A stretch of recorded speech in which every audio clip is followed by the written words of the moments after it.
Last month Sweden की जो सबसे बड़ी मस्जिद है उसके बाहर एक इराकी इमिग्रेंट आते हैं और ही एक्चुअली डेसिक्रेटेड कुरान, होली कुरान। अब इसमें कई लोग सोचते हैं कि शायद ऐसा हुआ होगा कि कोई सरफरा है और उसने ईद के दिन ऐसा कर दिया, लेकिन बात केवल इतनी नहीं है। आप देख रहे हैं कि बाकायदा इनको पुलिस प्रोटेक्शन मिली है। ये जो आप देख रहे हैं पुलिस का नोटिस है, मतलब एक जगह उनको डेडिकेटेड दी गई है। और उसके बाहर जब ये ऐसा कर रहे थे दो दो तरह के लोग मौजूद थे। जो लोग इनका विरोध कर रहे हैं, कुछ लोग ऐसे थे जो सपोर्ट भी कर रहे थे। आप सोचते होंगे कि ऐसा भारत में तो नहीं हो सकता, ये स्वीडन में ऐसा हो कैसे गया? तो जरा समझिए कि इराकी इमिग्रेंट का कहना था कि मेरा ये freedom of speech and expression है और मैं स्वीडन से कुरान को बैन कराना चाहता हूं। और इस वजह से मैं पुलिस से यह आग्रह करता हूं कि मुझे जगह दें कि मैं स्टॉकहोम की मस्जिद के दिन, मस्जिद के बाहर ऐसे दिन मैं ऐसा करूंगा। तो पुलिस ने कहा हम तो नहीं ऐसी परमिशन देंगे। ये जनाब चले गए कोर्ट, और कोर्ट से फॉर ए सरप्राइज ऐसा इन्हें डिसीजन मिल गया कि ठीक है आप ऐसा कर सकते हो। कोर्ट ने ऐसा कह दिया तो जाहिर सी बात है पुलिस भी प्रोटेक्शन दे दी। अब मुद्दा यह है कि इसके बाद पूरी दुनिया में इसको लेकर इशू बन गया है, यानी कि organisation of Islamic cooperation, Pakistan, Iran, कितने सारे देश अब स्वीडन के इस एक्ट को क्रिटिसाइज कर रहे हैं। अभी रिसेंटली इस मामले को यूएनएचआरसी में उठाया गया, United nation human rights commission में। अब यहां पर इंटरेस्टिंग बात यह है कि पाकिस्तान ने रेजोल्यूशन लाया कि क्या है ये बात जो स्वीडन में हुई है, क्योंकि स्वीडन में ये इंसिडेंट पहला नहीं है, इससे पहले भी हो चुका है। 2023 में जनवरी में भी ऐसा हुआ था, लेकिन उस समय इंसिडेंट तुर्की की एम्बेसी के बाहर हुआ था। अब ये मस्जिद के बाहर हुआ है। वीडियो के लास्ट तक आपको इसमें एक इंटरेस्टिंग एंगल भी पता लगेगा कि क्या इसमें जियोपॉलिटिक्स में इन्वॉल्व है। सबसे पहले स्टेप बाय स्टेप चलते हैं। तो पाकिस्तान ने इस रेजोल्यूशन को रखा यूएनएचआरसी में और कहा कि ह्यूमन राइट्स के खिलाफ है। आप कहेंगे ह्यूमन राइट्स के खिलाफ कैसे? कारण, क्योंकि इससे रिलीजियस एनिमोसिटी बढ़ेगी, मतलब हेट्रेड बढ़ेगी, डिग्निटी को इंपैक्ट होगा। तो जाहिर सी बात है जो मुस्लिम समाज के लोग वहां पर रह रहे हैं तो उनका रहना मुश्किल हो सकता है, क्योंकि अगर ऐसी फीलिंग्स बढ़ाई जाएंगी ऐसे एक्ट से तो जाहिर सी बात है। तो पाकिस्तान का कहना है कि इस वाले रेजोल्यूशन में वो चाहते हैं कि ये सभी देश ऐसे कानून लाएं जिस कानून का फिर पालन वहां की कोर्ट करे और ऐसी परमिशन फ्यूचर में ना मिले। तो भारत ने पाकिस्तान के इस रेजोल्यूशन को सपोर्ट किया है, लेकिन यूएस, जर्मनी, फ्रांस, ये सब देशों ने इस रेजोल्यूशन के खिलाफ वोट करी है। तो यहां पर एक सिंपल सी मांग है कि इन देशों की अकाउंटेबिलिटी होनी चाहिए, यानी कि इनका कानून अगर ऐसे लोगों को सेफ्टी प्रदान कर रहा है, यानी कि स्वीडन में ये एक्ट हो गया, दुनिया में चाहे इससे दंगे भड़क जाएं, कितने लोग मारे जाएं, लेकिन स्वीडन के कानून के तहत वो व्यक्ति एक्चुअली वो इंप्यूनिटी मिली हुई है उसको, यानी कि उसको कुछ नहीं हो सकता क्योंकि कोर्ट ने परमिशन उसको दी हुई है। तो इस वजह से रेजोल्यूशन लाया गया। यूएस और वेस्टर्न नेशंस एक साथ खड़े हैं। क्यों खड़े हैं उसका लॉजिक भी अभी हम बात करेंगे। ये जो आप रेड में यहां पर देख रहे हैं ये सारे वो देश हैं जिन्होंने इस रेजोल्यूशन के खिलाफ वोट करी है, यानी कि रेजोल्यूशन कह रहा है कि भाई ऐसा कानून ले आओ ना कि जिससे ऐसे इंसिडेंट फ्यूचर में ना हो। Freedom of speech and expression एक बात है, लेकिन इसका मतलब ये थोड़ा है कि उसके वजह से आप कुछ भी कर लोगे। You should know that in Indian Constitution, when we talk about Article 19, Clause 1, Sub Clause A, तो यहां पर हम बात करते हैं अभिव्यक्ति की आजादी की। लेकिन भारत का कानून भी ये कहता है कि अभिव्यक्ति का मतलब ये नहीं है कि आप रिलीजियस हेट्रेड फैलाओगे, यानी कि हमने अपने संविधान में इसको लेकर सुरक्षा दी हुई है। लेकिन फिर स्वीडन, यूएस, फ्रांस, ये सब देश ऐसा क्यों नहीं करते? आपके मन में सवाल आ रहा होगा, तभी ये नो कर रहे हैं। इनका कहना है, देखिए क्या कह रहे हैं कि ये ह्यूमन राइट्स पर इनकी पोजीशन है, फ्रीडम एक्सप्रेशन पर इनकी पोजीशन है। मतलब ये कह रहे हैं कि अगर हम इस मोशन पे हाँ बोल देते तो ऐसे में हमारा, अब वैसे तो यूएनएचआरसी का जो रेजोल्यूशन होता है वो बाइंडिंग नहीं होता, लेकिन वो एक लार्जर मैसेज होता है कि सदस्य देश अब इसको लेकर एक कानून बनाए। तो इनका कहना है कि हम फिर कानून बनाना पड़ता जो कि लोगों की अभिव्यक्ति की आजादी को कुछ रोकता, तो वो ह्यूमन राइट के खिलाफ हो जाता। आपको लगता है ये, मतलब एक जगह पर ओबामा कहते हैं कि भारत में इस्लाम को खतरा है, इस्लामोफोबिया है, जबकि भारत वो ऐसा देश है जिसमें 33, अगर मुस्लिम देशों को मिला लें तो उससे ज्यादा मुस्लिम जनसंख्या भारत में है। अभी भारत के national security adviser mister Ajit Doval मिले थे ओआईसी हेड से, और उसमें भी उन्होंने इसी बात को दोहराया था।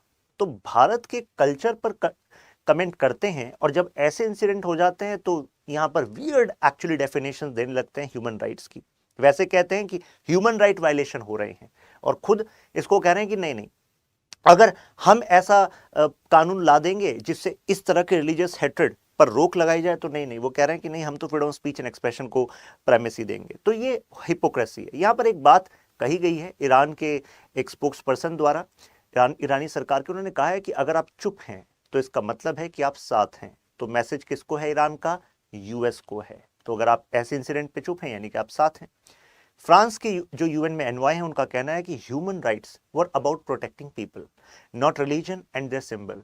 ये इन्होंने जवाब दिया है यूएनएचआरसी में कि देखो, हम इस वजह से इसके खिलाफ हैं क्योंकि ह्यूमन राइट का मानना, ये ह्यूमन राइट काउंसिल है, तो ह्यूमन राइट का मतलब है जो ऐसे राइट्स हैं जो यूनाइटेड नेशन डिक्लेरेशन है ह्यूमन राइट्स को लेकर, उसमें मेंशन हो। अब मैं आपको बता दूं, वो अपने आप में काफी एलेबरेट है, कई चीजें एक्सप्लिसिट होती है तो कई चीजें इम्प्लिसिट होती हैं। तो अगर किसी धर्म विशेष के होली टेक्स्ट को जलाया जाएगा और हेट्रेड फैलाई जाएगी उस धर्म के प्रति, तो आपको नहीं लगता कि उस धर्म के लोगों का वहां रहना मुश्किल होगा? तो ये एक तरीके से ह्यूमन राइट का वायलेशन है कि नहीं, डिग्निटी का वायलेशन है कि नहीं? और जब हम लोगों की बात करते हैं तो can you actually clearly distinguish that लोग और उनका धर्म अलग है? यानी कि जब वो पब्लिक स्फेयर में आते हैं तो अपना धर्म घर छोड़कर आते हैं, ऐसा होता है क्या? नहीं। यानी कि लोगों की लाइफ का जो एक तरीके से नजरिया है वो कहीं ना कहीं उसके धर्म से उसको मिलता है। तो ऐसे में जब हम ह्यूमन राइट्स की बात करते हैं तो हम धर्म से जुड़े जो ऐसे राइट्स हैं जिसका नुकसान दूसरों को नहीं होता, तो हम उसको तो उनका मानव अधिकार के अंदर मान सकते हैं। तो ये जो डेफिनेशंस मैं आपको ह्यूमन राइट्स की बता रहा हूं, एक्चुअली ये यूरोप में ही इमर्ज हुई है, लेकिन यूरोप जो है अपनी इन डेफिनेशन को केवल एक दायरे में रखता है, जो हमारा इंटरप्रिटेशन है उसको नहीं मानता है। तो आपको नहीं लगता कि इनको अपनी डेफिनेशन को सुधारना चाहिए? जबकि जो यूएन ह्यूमन राइट्स के जो चीफ हैं, उनका ये कहना है कि जो हुआ वो गलत था, ऑफेंसिव, इररिस्पॉन्सिबल, रॉन्ग था।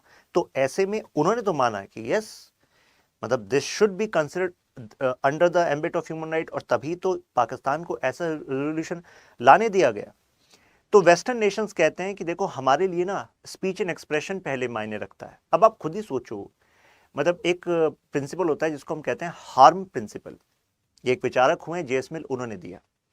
तो वो खुद ब्रिटेन से थे और आज यूके खुद इस पर्टिकुलर प्रिंसिपल को तोड़ रहा है, मुझे ऐसा लगता है। आप खुद बताइएगा। जेएस मिल का ये कहना था कि भाई, आपका जो राइट है regarding your speech and expression या आपकी जो अदर लिबर्टीज हैं, वो वहीं तक आपको मिलनी चाहिए जहां तक वो आपकी पर्सनैलिटी को डेवलप करने के लिए काम आए या लार्जर पब्लिक इंटरेस्ट के काम आए। लेकिन जहां पर वो दूसरों की आजादी या दूसरों के अधिकारों को हैम्पर करने लगे तो वो आपका अधिकार ना माना जाए। लेकिन आपको नहीं लगता कि यहां पर जो ये इंसिडेंट है, और ऐसे इंसिडेंट्स स्वीडन में हुए हैं, पहले भी हुए हैं, मैंने जनवरी का आपको वाकया बताया। तो अगर ऐसे इंसिडेंट्स बढ़ने लग गए और इससे हेट्रेड फैलने लग गई, तो एक पर्टिकुलर समुदाय के लोगों को जो नुकसान होगा, उनके बच्चों की अपब्रिंगिंग पे जो नुकसान होगा, उनके एम्प्लॉयमेंट में जो इशू आएगा, उसका जिम्मेदार कौन होगा? तो क्या आपको नहीं लगता कि यहां पर वेस्ट अपने ही बताए हुए राइट्स की डेफिनेशंस को अब साइडलाइन कर रहा है? ऐसा तो नहीं है कि इसमें कुछ ना कुछ और है जो वो चाहते हैं? मींस अभी एंगल में बताने वाला हूं, लेट इसको एक सस्पेंस रखते हैं, अभी एंगल आगे भी आएगा।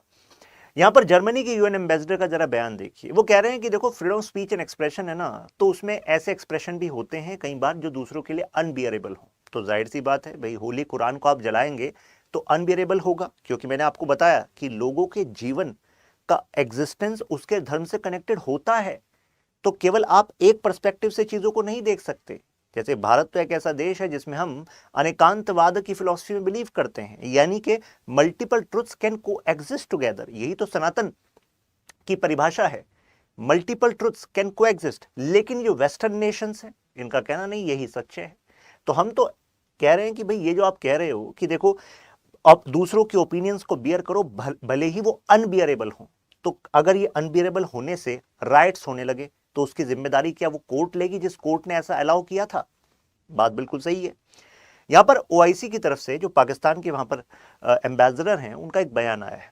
उन्होंने कहा कि वेस्टर्न नेशंस, आप कह रहे हो कि freedom of speech and expression cartel हो जाएगा अगर इस रेजोल्यूशन को सपोर्ट करते। इनका कहना है, हम तो आपसे कह ही नहीं रहे कि आप अपने अभिव्यक्ति के अधिकारों को कम कर दो, हम तो आपसे कह रहे हैं कि बैलेंस ले आओ। यानी कि कम से कम अगर कोई किसी के स्क्रिप्चर को जलाने लग जाए तो ऐसे में कम से कम उस पर तो आप रोक लगा सकते हो, ऐसा होने से तो रोक सकते हो, तो ये तो एक बैलेंसिंग एक्ट हो जाएगा। अगर अब भी वेस्टर्न नेशंस, यूएस और अदर्स अगर अभी भी सपोर्ट नहीं कर रहे, इसका मतलब है कि वो अपनी जिम्मेदारी से भाग रहे हैं, राइट? रिलीजियस हेट्रेड को फैलने दे रहे हैं। पास्ट में भी ऐसा हो चुका है, और अगर ऐसा हुआ और इस पर स्वीडन ने कोई जिम्मेदारी नहीं ली, हालांकि कह रहे हैं कि ये ड्रेडफुल है, ऐसा नहीं होना चाहिए था, लेकिन कानून में अगर बदलाव नहीं करोगे तो दूसरा कोई ना कोई आएगा और वो कानून के इस लूपहोल का फायदा उठाएगा, तो फ्यूचर में भी ऐसा हो सकता है, राइट? अब यहां पर एक एंगल बताया जाता है कि इससे पहले जो इंसिडेंट हुआ था जनवरी में तुर्की के बाहर, तो जिस एक्टिविस्ट ने, सो कॉल्ड एक्टिविस्ट ने कुरान का डेसिक्रेशन किया था, तो पता लगा था कि उसको जो पैसा मिला था परमिट लेने का, तो बाकायदा परमिट लिया था उन्होंने कोर्ट से, तो उसमें करीब 25 या 30 डॉलर के आसपास खर्चा आया था। तो 25-30 डॉलर का जो खर्च वहन किया था वो किसने किया था? वो स्वीडन की राइट विंग जो पार्टी है उसके एक यू कैन से जो मीडिया संभालते हैं ना, तो पहले that person was a journalist, now he is looking after the social media part of the right wing party of Sweden, तो उन्होंने दिया था। और कहा जाता है कि ऐसा जो फार राइट जो वो व्यू रखते हैं, यानी कि उसका कहीं ना कहीं कनेक्शन जो है रशिया से भी था, ऐसा कहा जाता है। आप कहेंगे मतलब रशिया इस्लाम के खिलाफ हो रहा है? नहीं, ये एंगल नहीं है। इस एंगल का मतलब आप ऐसे समझिए कि अगर तुर्की के बाहर कुरान का डेसिक्रेशन हो जाए और स्वीडन की कोर्ट जो है ऐसा अलाउ करा दे, और दूसरी तरफ स्वीडन कह रहा है कि मुझे रशिया से बचा लो और नेटो का पार्ट बना लो, तो ऐसे इंसिडेंट के बाद जो टर्की है, क्या वो सपोर्ट करेगा स्वीडन की एंट्री नेटो? नहीं करेगा। जबकि नेटो का कानून क्या कहता है कि भाई सभी के सभी मेंबर्स की हामी होनी चाहिए, तभी स्वीडन तुम एंट्री करोगे। तो जाहिर सी बात है, इसके बाद तो एर्डोगन क्या कहेंगे कि भाई स्वीडन बार बार आपके यहां पर ऐसा हो रहा, आपने अब तक अपने कानून को नहीं सुधारा। तो अगर यहां पर टर्की हां कर भी दे यूएस प्रेशर में, या फिर कुछ उसे एडवांटेज मिलने लग जाए वेस्टर्न नेशंस ने से, तो भी लॉन्ग टर्म में वो टर्की के लिए नुकसानदायक होगा। क्यों? टर्की बनना चाहता है मुस्लिम वर्ल्ड का लीडर, कहता है सऊदी अरब के बाद अब हम ही हैं, सऊदी अरब तो डिक्लाइन हो गया मुस्लिम वर्ल्ड की बात को के लिए स्टैंड लेने से। तो अगर टर्की स्वीडन जैसे देश में उसका सपोर्ट कर दे नेटो के लिए, तो भाई बाकी जो नेशंस है, साउथ एशिया के नेशंस हैं और आपके मिडिल ईस्ट के नेशंस हैं, वो टर्की को कहेंगे भाई तुम कहां लीडरशिप लेने आ गए, है कि नहीं?